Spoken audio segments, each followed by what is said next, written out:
está abierto? ¿Aló?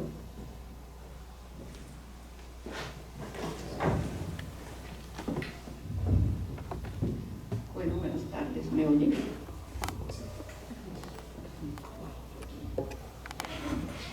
Bueno, soy Adriana Urrea.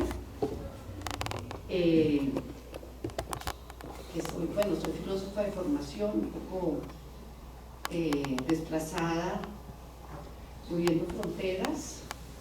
He trabajado como docente mucho tiempo y acompañando procesos de creación, tanto al interior de algunos grupos constituidos, como Mapa Teatro, con Circuito Lincoln, y también pues acompañando a quienes han sido mis estudiantes, tanto en la Facultad de Filosofía de la Javeriana, como en la Maestría Interdisciplinar en Teatro y Artes Vivas de Bogotá, Barranquilla y Cali, en la Universidad Central, aunque no acompaño procesos de creación ahí. Bueno, diría que eso es lo que he venido haciendo en la vida. Bueno, y creo que me han invitado acá a este encuentro porque desde hace muchos años, sobre todo desde que empecé a trabajar en la Maestría Interdisciplinar en Teatro y Artes Vivas, aunque un poco ya en la Facultad de Filosofía de la Javeriana, estaba mirando cómo las escrituras se cimarronean.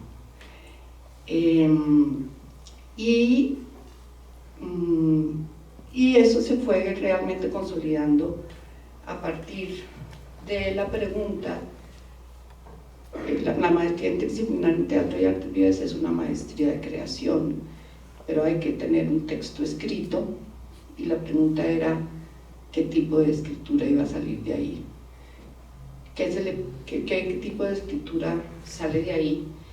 Y bueno, en este texto que me pidieron para la Universidad de Guayaquil, el año pasado me publicaron este libro que tiene un título más largo del que le pusimos para este encuentro, y voy a leer básicamente voy a leer este texto.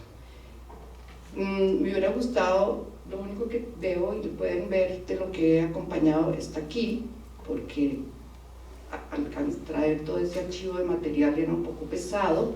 Sabía que esto era muy largo, y mis energías después de Trump sí no están realmente en el mejor día. O sea, ese peso adicional no me lo aguantaba. Entonces traje esto y ya me costó bastante cargarlo. Y teníamos una página web que hicimos, de un proyecto que hicimos en la Nacional, donde se podían ver algunos de los materiales en PDF, que no es lo mismo, pero ha desaparecido, total, no hay nada plástico distinto a esto que hay aquí. Entonces, voy a leer. Sí, realmente el día no está como para inventivas, no estoy en mi mejor día. Entonces, me decidí que voy a leer. Hablo desde tantos años lidiando con la lectura y la escritura alfabéticas, 72 quizás. Esta imagen me acompaña. Leo en una mecedora miniatura de brazos, balancín y respaldo de madera, con paja entramada en su respaldo y asiento. Leo y me balanceo. Lectura y balanceo. Un ritmo, un aliento. Me falta la imagen de mis primeros trazos sobre algún papel, algún cuaderno. Mi amiga de pupitre de colegio, desde nuestros 7 años hasta la fecha, me recuerda siempre con libros en la mano, en los brazos, en los bolsos. Según ella, la palabra era mi destino. Y no obstante, Mi palabra dicha, mi palabra escrita, mi palabra cantada me han sido esquivas. ¿O las he esquivado? ¿Qué habrá sido? ¿Dónde se ha entorpecido, truncado, silenciado? Llegué a la filosofía tarde. No soy precoz.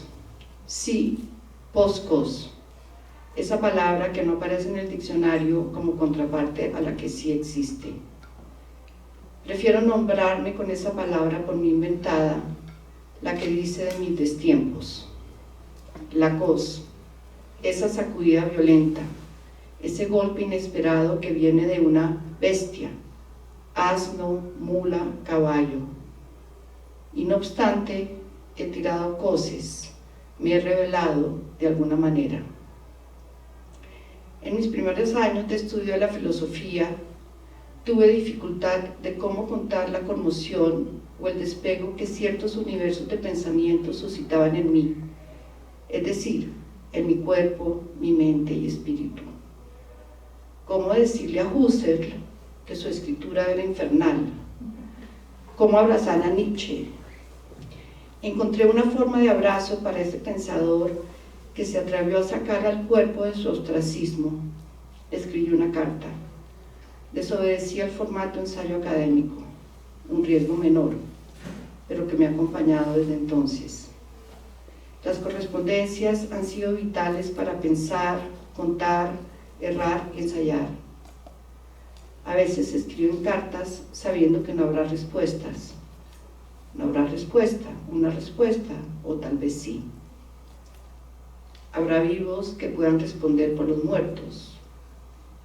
Un ejemplo, la carta a Pedro, escrita por una de las voces de la Ceiba de la Memoria, Thomas Bledsoe, al final de la novela escrita por el cartagenero Roberto Burgos Cantor.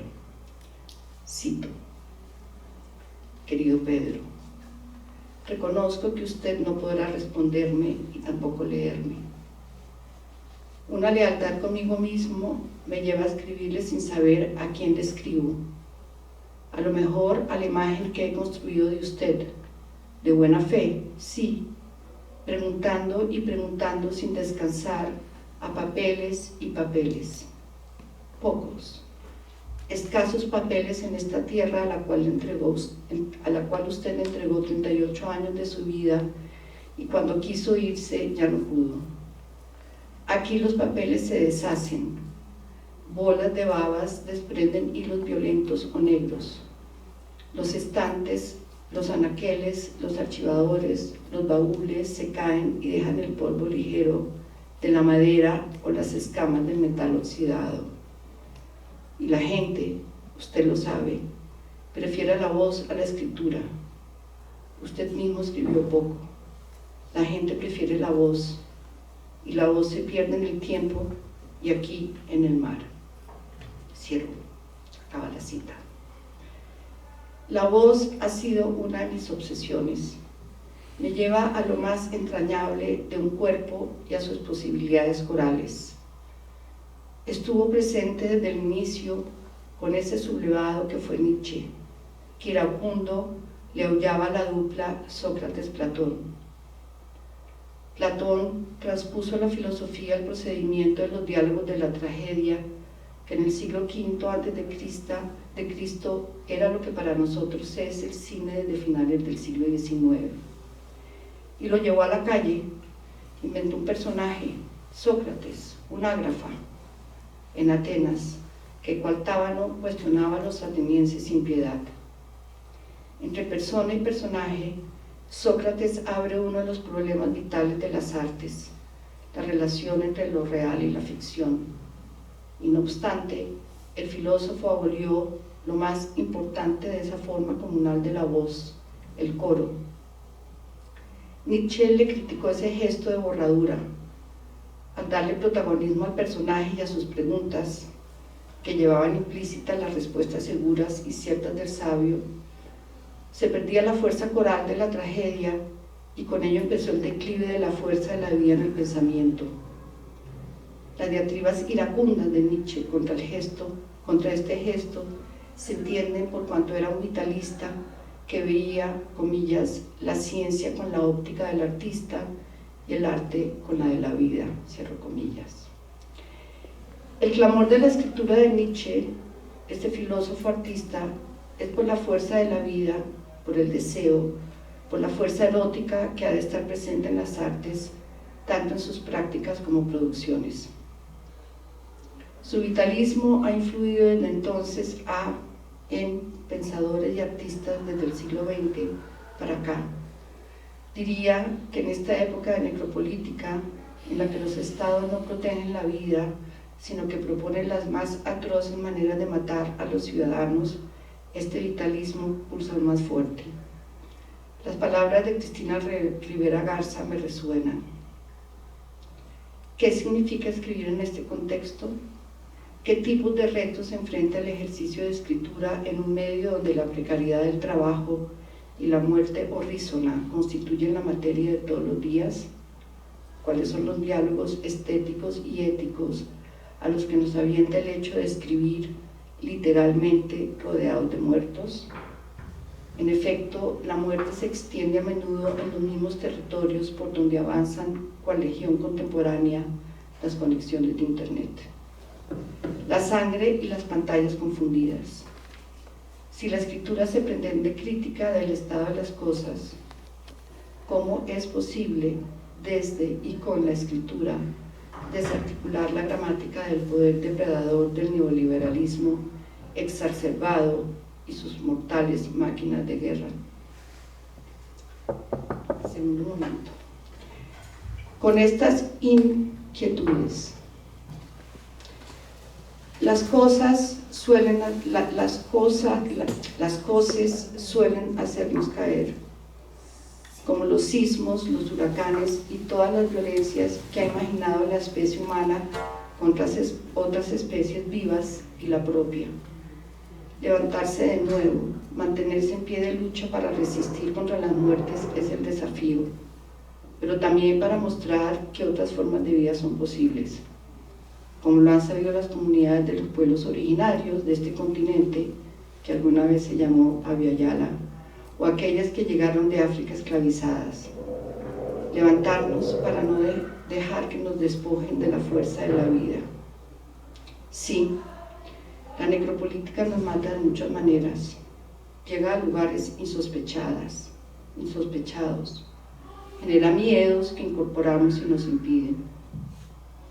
Mientras acompañé procesos de creación en la maestría interdisciplinar en teatro y artes vivas, MITAF, más que en la formación como en la Facultad de Filosofía, más que en la formación de la Facultad de Filosofía Javeriana, me percaté de cómo el pavor invade inconscientes y conscientes, cómo aniquila el deseo, sí, el deseo con mayúscula, entendido como aquello que hace que pulse la vida, vida. La lectora de la mecedora se levantó para leer en colectivo, en torno a la mesa o a la pantalla, leer en voz alta y no en silencio, y ver emerger palabras. Me convertí en lectora acompañante. Desde esta figura encontré la fuerza transformadora de la lectura coral, y no ceso de maravillarme al escuchar la fuerza de las palabras cuando se vocalizan sus ritmos, colores, pesos, texturas y alientos que se amplifican. En esta lectura atenta, respetuosa, he alentado la transcripción de las fuerzas vitales, memorias, archivos afectivos, código genético que se alojan en los cuerpos, y para llevar esto a una manera que pueda ser compartida, hecha pública en la escritura alfabética en resonancia con la escritura escénica. Y que llegar a la escritura, como diría el Enzixu, lo haga como en libertad, en plenitud, a contracorriente de la marca de dominación que trae consigo. El poder político por la práctica religiosa y el fetichismo de la escritura que puede remontarse hasta la invención de la escritura alfabética occidental. En todos estos años de acompañante, me he percatado del miedo que la escritura alfabética despierta a la hora de enfrentarse a la página o cualquier espacio vacío. Me asombran el terror que aparece ante la lentitud. Es como si el saber del cuerpo tuviera miedo al abismo, al salto a ese espacio que se supone que uno ha de llenar. Pero hay que llenar el vacío. O que el tiempo de tortuga nos es más difícil soportar, o es miedo a producir solo. ¿Por qué creemos que se escribe solo? Si es un ejercicio comunal, hay lectores, cómplices. ¿Será que sentimos que estamos en peligro? ¿Será que nos da miedo a ser desobedientes?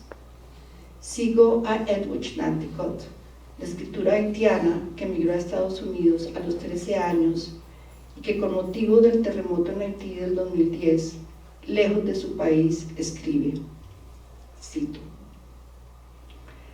hay muchas interpretaciones posibles de lo que significa crear peligrosamente. Y Albert Camus, como el poeta Osip Mandelstam, sugiere que es crear como revuelta contra el silencio, crear cuando tanto el acto de creación como el de recepción, el acto de escritura como el de lectura, son peligrosas empresas que desobedecen una directiva.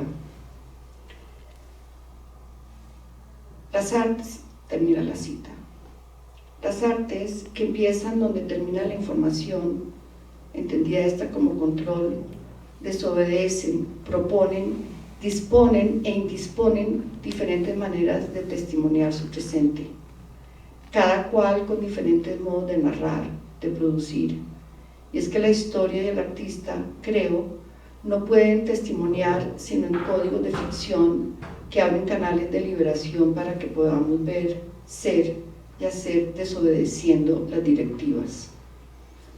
Al testimoniar, las y los artistas vinculan los hechos banales de la vida cotidiana con la historia y los mitos.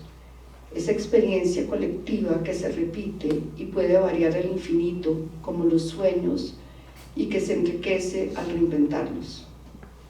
Tienen a disposición ahora miles de papeles a los cuales preguntarles, como le decía Tomás Bletsoe a Pedro, que pueden enloquecer. Tienen testimonios y tienen los archivos afectivos de sus cuerpos. Como lector acompañante, aliento a que escuchen con lealtad, sin prejuicios y con la verdad del deseo esos materiales que se les presentan, que se permiten revelar. El cine generó una manera potente de actualizar mitos, de contar historias a través del montaje. Para el cineasta ruso Sergei Eisenstein, el montaje tiene su origen en el ideograma, la forma escritural japonesa y china, cuyo principio es la composición y no la fonación. Las prácticas artistas, desde la aparición de las imágenes en movimiento, son herederas de este modo de hacer que permite transponer, sobreponer, juxtaponer bloques heterogéneos de materiales visuales, sonoros y espaciales, generando encuentros, coincidencias o composiciones insólitas e inauditas.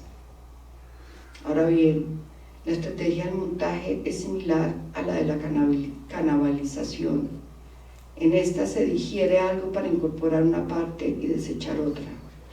Quien se come a otro semejante inscribe en su cuerpo múltiples subjetividades y devenires.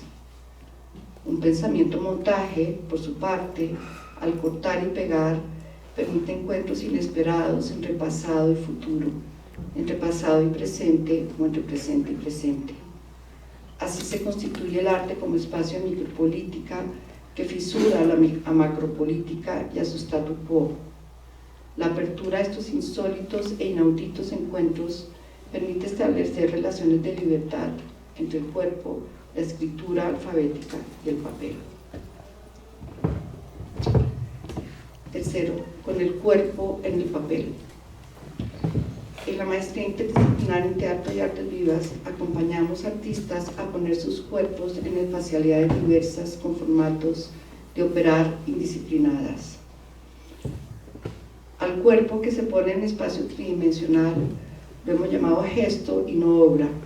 Y al poner del cuerpo en papel con escritura alfabética, huella, ambos están en íntima resonancia.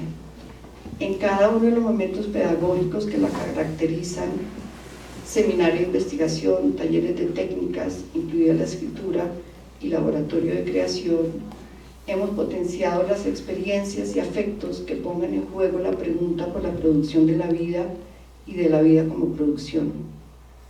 Con ello hemos querido ir más allá de la comprensión biológica de la vida y mostrar la importancia del deseo, de Eros para la creación y construir un espacio común de libertad.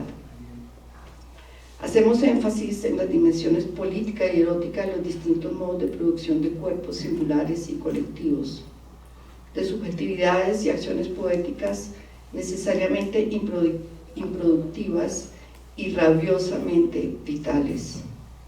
Y nos apropiamos con una borradura de la propuesta de definición del erotismo de Georges Bataille. El erotismo es afirmación de la vida hasta en la muerte. Él decía, el erotismo es la aprobación de la vida hasta en la muerte. Creemos que es muy poquito. El erotismo, entonces afirmamos, es la afirmación de la vida hasta en la muerte. Partimos del deseo como potencia y no carencia, es decir, con esa fuerza que tiene múltiples devenires. Nos preguntamos por el saber del cuerpo, por los desafíos de poner el cuerpo, por lo que pueden los cuerpos fuerzas, humanos y no humanos. El reto ha sido resistir a formas de producción que han cooptado las fuerzas de trabajo, las fuerzas de creación y que han colonizado inconscientes. El desafío ha sido mantener vivo el valor del uso del trabajo improductivo, incluso cuando su misma producción de improductividad tiene que negociar con la lógica del capital financiero. Implica una suerte de salto al vacío, como el que hace Butes, el remedio indisciplinado del mito griego de las sirenas, como hacen Butes, y el paracaidista del Altazor de Vicente Huidobro. Las sirenas y su canto encarnan el deseo, sí, como se encarnan las uñas. Ulises, el patrón, hombre racional y astuto, encarna la figura del hombre blanco, occidental, antropocéntrico, heteronormativo. Quiere conocer el canto y no sucumbir ante él, es decir, quiere dominarlo. El canto de las sirenas representa un peligro demasiado grande, no solo para él, sino también para su empresa y el colectivo que rema para llevarlo a casa. Su poder sería demostrarle a las sirenas que puede escuchar su canto y no quedar seducido, desviado. Paradoja. Para mostrar su poder, se ata. Será el único que la oirá sin peligro. Orfeo, el poeta cantante, canta a todo pulmón en la proa del barco. Ha sido contratado para que con su tecné, el canto armónico, opaque y neutralice la seducción del canto disonante de las sirenas. Orfeo solo parece escuchar su propio canto, su poderosa tecné, su virtuosismo vocal, su arte, como lo llamaría Occidente siglos más tarde. Se torna sordo a esa voz amenazante, solo se escucha a sí mismo, no requiere atarse. Ahora bien, esa nave que va camino a Ítaca se mueve gracias a los remeros. Son la fuerza de trabajo, responsables de la producción de movimiento que hace posible que la máquina de embarcación avance con el fin de que la empresa de la que hacen parte alcance su objetivo. Estos operarios que viven para trabajar, trabajan para sobrevivir y obedecen las órdenes de sus superiores. Realizan su labor mediante una técnica específica, una tecnología del cuerpo, cremar, que se vería perturbada con la escucha del canto de las sirenas. Esta escucha le será, por lo tanto, prohibida por Ulises mediante otra forma de ensordecimiento, el taponarse los oídos. No obstante, Butes, el remero indisciplinado, desobedece las órdenes de Ulises. Se arranca la cera que tapona sus oídos, salta y escucha, Booth escucha, por encima de la voz armónica de Orfeo, el canto disarmónico de las sirenas y sin pensarlo, se arroja a las profundidades del agua para abrazarlo. A pesar del peligro, accede a la música animal, como dice Quiñard. El paracaidista del poeta, de Vicente Huidobro, salta desde un aeroplano.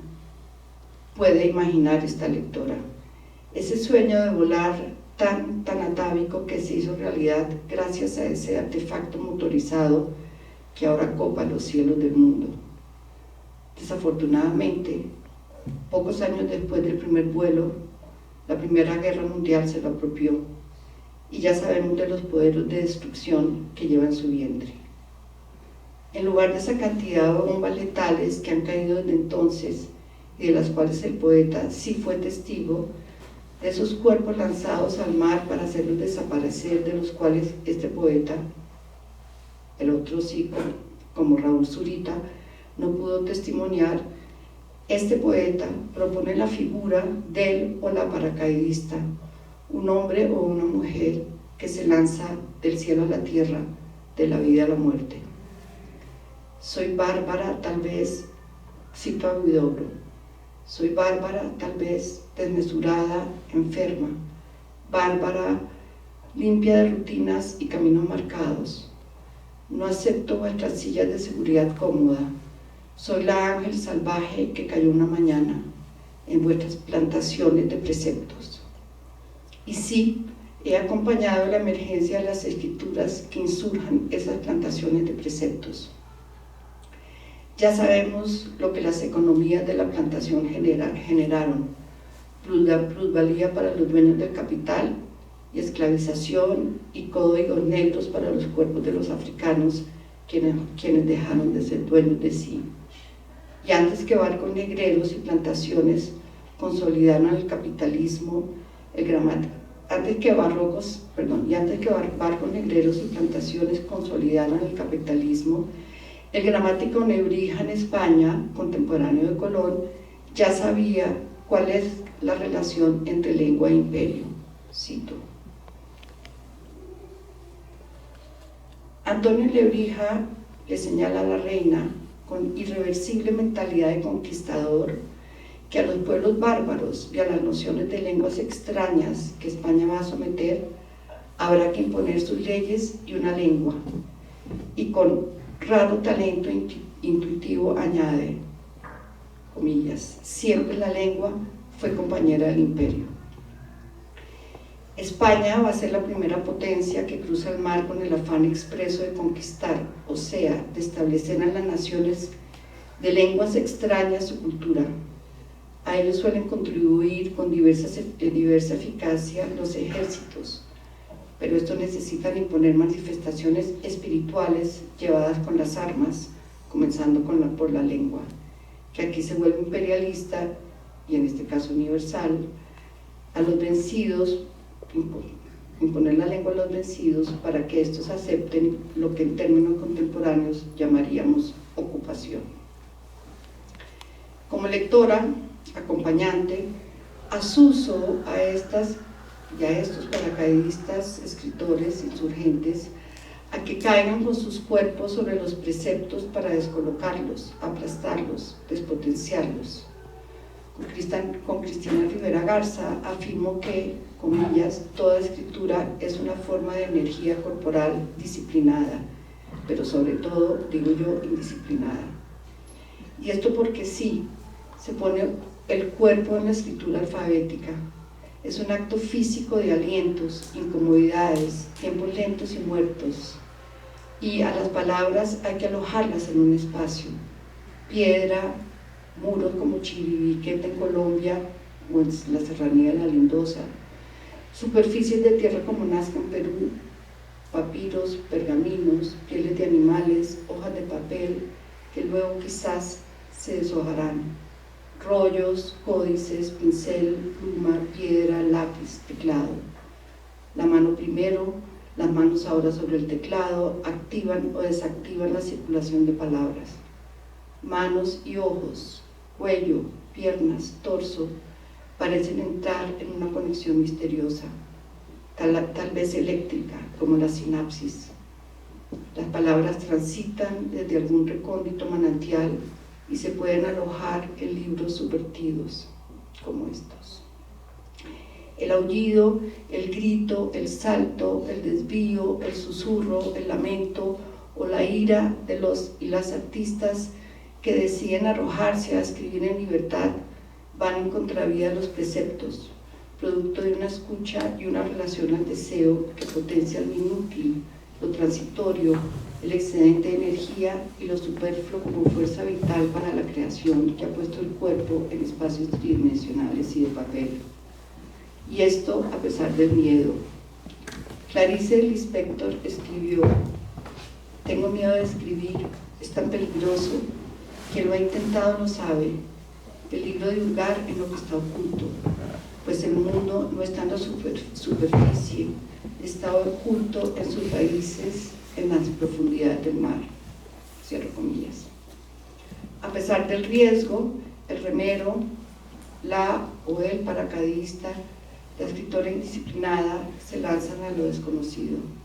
Nos recuerdan que la vida es abismal, se arrojan y sabotean sus destinos, se desvían de las convenciones, transitan, transgreden, transponen, cambian la posición, dislocan, toman posiciones insólitas, trastocan las preposiciones predispuestas, indisponen. La meta inicial, segura, no constituye más el proyecto. Al arrojarse a las fuerzas que movilizan el deseo, abren la imaginación a los múltiples posibles del devenir.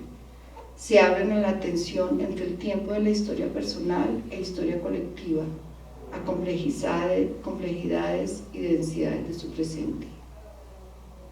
El poeta barbadiense Kamau Brathwaite decía que, comillas, el huracán no ruge en pentámetros. Y ese es el problema, cómo conseguir un ritmo que se aproxime a la experiencia natural, a la experiencia atmosférica, cierro comillas.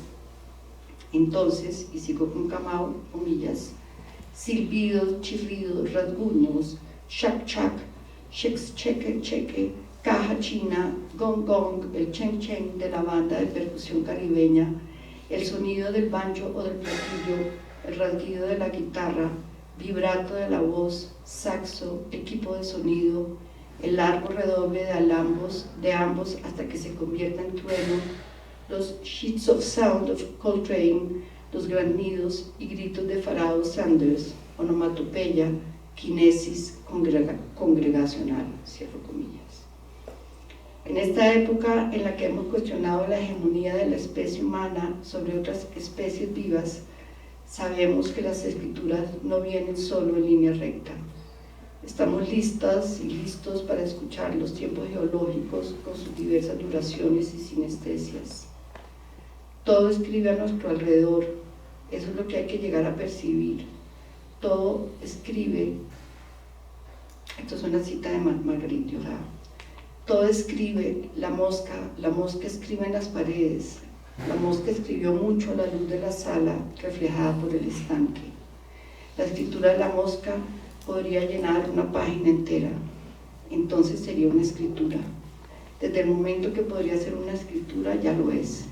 Un día, quizás, a lo largo de años venideros, se leería esa escritura también, sería descifrada y traducida, y la inmensidad de un poema legible se desplegaría en el cielo, cierro comillas.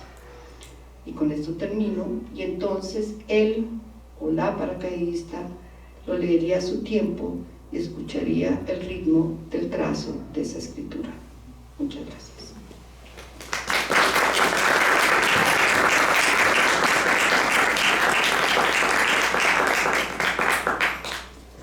Bueno, ya que hay unas manifestaciones de esas escrituras, los formatos que hay ahí.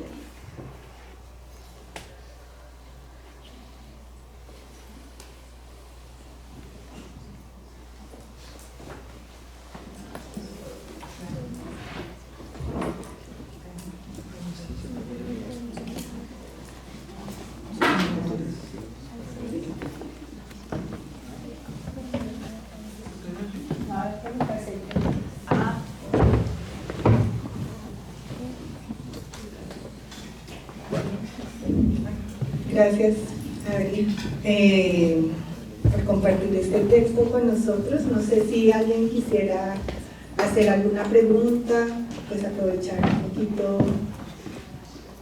que tenemos a Adriana acá, o algún comentario.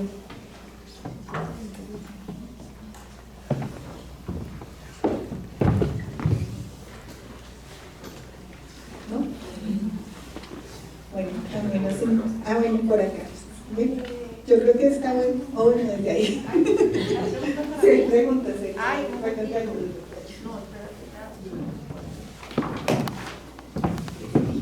Sí. Pues como que siempre que hablamos de escritura se habla de la palabra. Entonces me gustaría preguntarte cómo se puede entender la palabra cuando, digamos, logramos entender realmente qué es escritura. Entonces, ¿qué sería la palabra? Y tiene límites como estos. Bueno, cuando estoy hablando de la palabra, estoy hablando de la palabra en el sentido alfabético del término. O sea, de todo lo que la tradición del lenguaje nos viene dando, porque hay escrituras del espacio, hay escritura con el cuerpo, que es un poco todo el trabajo que yo he hecho entre cómo pasamos de las escrituras en el espacio tridimensional a las escrituras en un espacio más bidimensional, de una escritura con el cuerpo y sus múltiples posibilidades de vocación, de vocalización, a una escritura que vaya contando un proceso donde entran en resonancia ambas formas de escritura. Entonces, este texto está referido a por qué es tan difícil escribir con la escritura alfabética, por qué se dificulta, sobre todo a los artistas, ese trabajo. Entonces, como a eso me estoy refiriendo.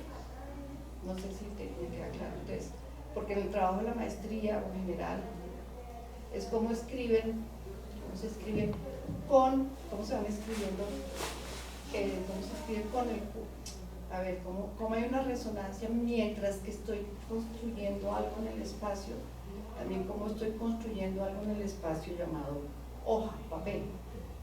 Entonces, cómo no es un sobre, cómo es un mientras o es un con. Entonces, eso es como, pues sí, estoy hablando de la palabra de la que estoy usando contigo mientras que estoy hablando. Estoy hablando de esa palabra. Cómo esa palabra puede tener se empiezan a ver las características que tiene la palabra, cómo cada vez más la palabra es más matérica y se descubren las materias de la palabra como una materia viva que es tan dúctil, plástica, como puede ser el trabajo en un cuerpo en un espacio grande, porque trabajamos con un cuerpo que está buscando espacios tridimensionales para escribir en el espacio. Entonces, es así como el reto. Vale, yo tengo una pregunta. Bueno, Sí. pues a partir también del título que le dimos como a esta charla, que es Palabras Indómitas, y pues la manera en que despiertas también toda esta parte, pues como señalas, esta parte indisciplinada también de la escritura, y como también viendo como los correlatos que hay actualmente con todos los activismos, digamos, pues políticos, ambientales, de todo corte. No sé si tú podrías hablar como de un activismo de la escritura, o de una escritura, o digamos que haya como dentro de los activismos una que sea por la escritura. Pero no cualquier escritura. Sí. No es una escritura, como digo, cimarrona, porque la escritura es una fuente de poder tremenda. Entonces, pues todas las leyes están escritas. Pues ahora que he trabajado con el pueblo Nucac, me doy que está en contacto inicial. El contacto inicial se llama aquellos momentos en los cuales no solamente llevan menos de 40 años de haber salido, sino también hasta qué punto entran a los códigos de la sociedad hegemónica. Y en este caso, pues la escritura alfabética. En el caso de ellos no hay escritura, pero que implica toda una serie de códigos. Las leyes tienen una serie de códigos desde que pasó la ley, se vuelve escrita, hay una serie de códigos que hay que entender, y cuando tú no estás en esos códigos estás por fuera. O sea, no es posible entrar a una sociedad, te mantienen siempre al margen. Entonces, sí estaría en un activismo escritural hacia unas, uso de palabras y marroneo, más, pero también a unas posibilidades de mirar cómo se sobreponen, en este caso, porque la única comunicación que he tenido en el mundo con alguien que realmente nunca haya estado en la escritura, o sea, ha sido el pueblo Nucaca. Entonces, como hice todo un trabajo de dramaturgia, la traducción que fue plasmada escrituralmente también en códigos, eso ya tiene un código alfabético. ¿Cómo pueden cohabitar sin que se aniquilen la una a la otra? Pero en el caso de que pudiesen llegar a la escritura, también propendería por un activismo, una escritura insubordinada, indómita, indisciplinada, como esa plantación de preceptos de la que habla Vicente Huidobro. Pues estos libros tuvimos muchos problemas, no están ni siquiera clasificados en la biblioteca, no saben cómo ponerlos, tienen un problema. Entonces, claro, ¿dónde se pueden consultar? Solamente terminamos en un único lugar que tienen, solo se han alojado en la oficina de la maestría, pero no encuentran un lugar. Los bibliotecólogos no saben qué hacer con eso. Entonces es un problema, pero también ha sido muy interesante porque subvertimos, o sea, ni logramos que no hubiera, no sé, una propuesta de entrega de textos monográficos, yo qué sé. Entonces eso sí fue una propuesta muy desde el principio, que creo que es lo que ha sido interesante en ese proceso de maestría. Entonces sí, diría yo. No sé si hay alguna pregunta más. Bueno, hay una más. Yo no sé si va a ser algo como muy estructural. Si uno considera la escritura como el dejar huella, Es una huella. Una huella que se deja, puede ser, yo diría, en una superficie, como una hoja o como la pared y la mosca que usted dice, pero o tú dices también en un espacio, que es un dejar huella.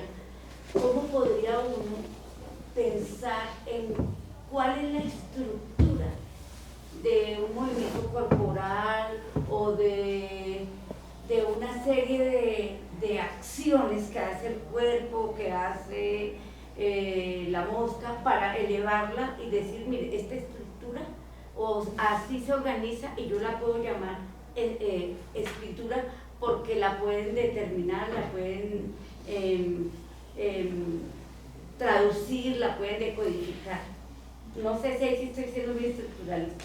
Pues la estructura es una posibilidad, pero no, o sea, tú puedes encontrarle más bien, no sé si podrías encontrarle, yo hablaría más bien de una partitura. Y una partitura que no es un forma natural, que tiene que ver más con sus alientos y sobre todo con sus alientos. Yo pienso que la escritura es importante, la escritura alfabética, que tiene que ver con la escritura. Estos trabajos están vinculados a un proceso de creación artística. Entonces, ¿cómo es el proceso de creación artístico? Que dura 2 años en una búsqueda de fracasos, de encuentros, hemos dicho, hay mucho trabajo de laboratorio. Finalmente, cuando va encontrando una fuerza, cuando esa fuerza inicial que no tiene una forma, va encontrando una forma. Esta escritura que se plasma en el alfabeto tiene que tener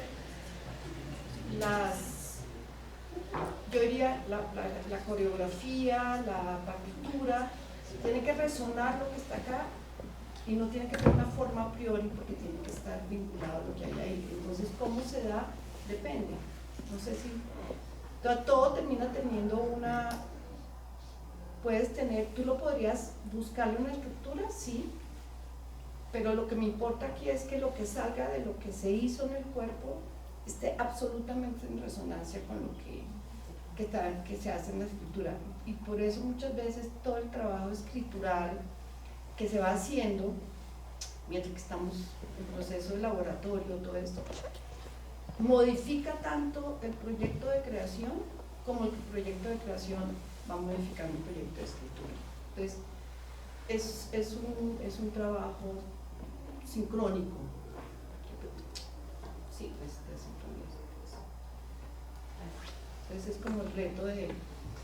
Es una transposición, es un reto de transponer ritmos a espacios diferentes, porque el espacio hoja, libro, pues porque exigen que entreguemos así, es distinto a pasar en un espacio así. Entonces son los retos de transponer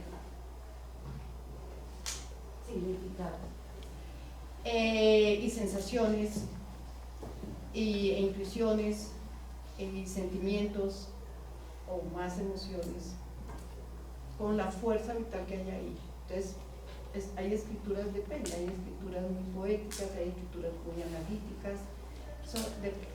Entonces mi apuesta ha sido, no puedo imponer una forma a priori a un proyecto escritural cuando este proyecto lleva mucho tiempo en búsquedas escriturales. O sea, no hay una a priori posible. Esa ha sido la pelea. Esa fue la pelea que dimos. No hay formato posible.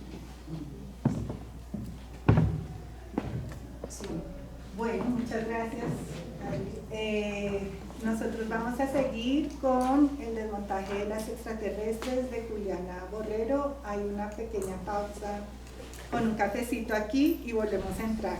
Entonces, pero sí les pedimos que salgan para redisponer el espacio y volvemos a entrar.